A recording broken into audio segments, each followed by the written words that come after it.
আমি থানায় স্টেটমেন্ট দিয়ে দিয়েছি অফিসারকে। কি কেস এটা, ব্যক্তিগত কোনো? না না, ব্যক্তিগত না, আমি তৃণমূল দলটা করি সক্রিয়ভাবে। হ্যাঁ, গুলিটা কে করলেন? গুলিটা করেছে 3 জন দুষ্কৃতী, 6 জন ছিল। চিনতে পেরেছেন? হ্যাঁ চিনতে পেরেছি, আমি স্যারকে জানিয়ে দিয়েছি। ভোটের মুখে গুলি করলেন না? হ্যাঁ হ্যাঁ। মনে হচ্ছে সন্ধ্যেবেলা তো পাড়ায় সবাই থাকেই, দাদা হয়তো কোনো কারণে দোকানপাট বা কোনো কিছু আনতে গেছিলো, তো ওখানে দাঁড়িয়েছিল। সরকার বাজার মোড়ের আগে একটা মুড়ি বাজার গলি বলে আমাদের ওখানে একটা জায়গা আছে, কত নম্বর ওয়ার্ড? 9 নম্বর ওয়ার্ড।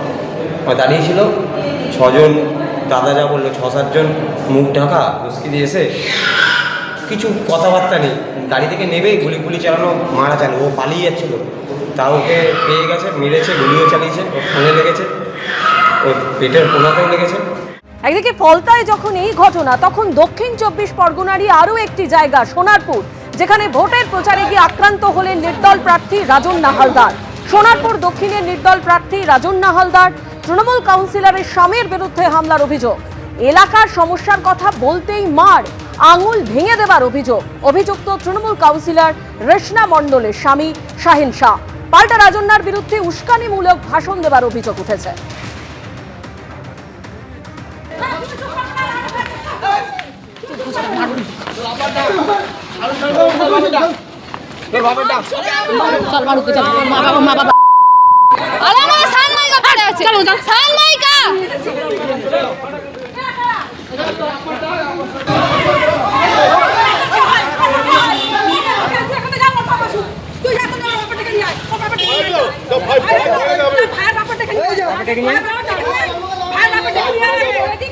আমি দাঁড়িয়ে আছি, আমি শুনছি।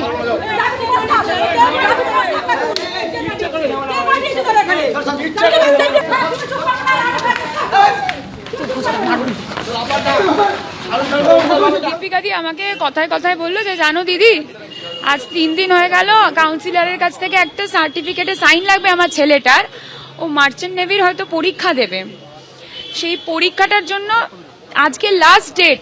আমাকে পোস্ট অফিস থেকে ফোন করে পাঠিয়েছে যে আজকে 3টের মধ্যে দিতে হবে, দিচ্ছে না।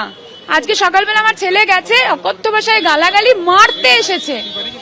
তাই আমি বললাম ঠিক আছে দীপিকা দি, আমাকে একটু সময় দাও, আমি যাচ্ছি, তোমার ছেলেকে নিয়ে যাই। আমি ওই ফর্মটাও নিয়ে গেছি। নিয়ে যেতে প্রথমে আমাকে দেখে যেটা প্রশ্ন করা হলো, ও কেন এসেছে। আমার ওড়না দিয়ে গলা পেছনে টেনে ধরা হলো। একজন এই গদে আঠা গুলছিল, সে লোহার ওই গরম ওটা নিয়ে আমার এখানে মারলো। 2-3 জন পুরুষ মিলে আমার হাতটাকে পুরো দুমড়ে মুচড়ে দিল, হাতের আঙুলটা সঙ্গে সঙ্গে ভেঙে গেল। আমাকে থামাতে এসেছিল ওরা, আমার ইলেকশন এজেন্ট দিদিরা, ওদের তো মেরে মেরে মুখ ফাটিয়ে দিয়েছে। আমার ভাইয়ের তো মেরে পুরো এইখানটা ফাটিয়ে দিয়েছে, বুড়োর ওপরটা। রাজন্না হালদারকে মারধর করা হয়েছে কিনা সেটা তো ওরাই বলতে পারবে, কেননা ওরা নিজেরা যেভাবে রাজনীতি করছেন ওনারাই জানেন কিভাবে মিথ্যা বলতে হয়।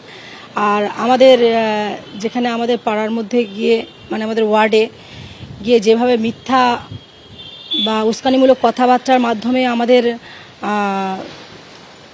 ছেলেদেরকে উস্কানো হচ্ছিল, সেখানে আবার বহিরাগতদেরকে নিয়ে যাওয়া হয়েছিল, যেখানে আমাদের ওয়ার্ডের কেউ ছিল না।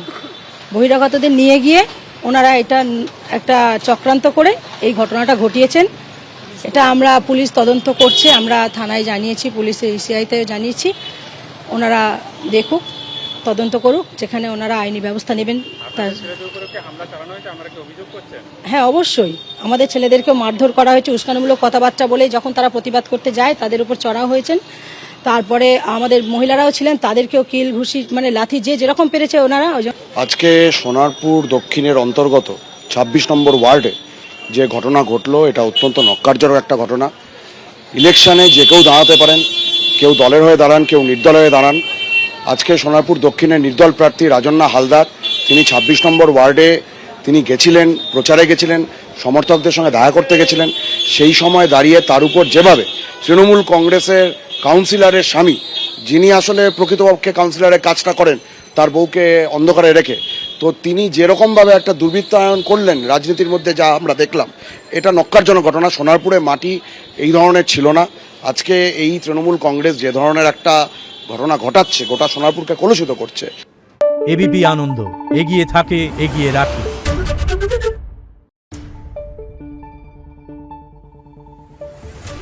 নিউজ।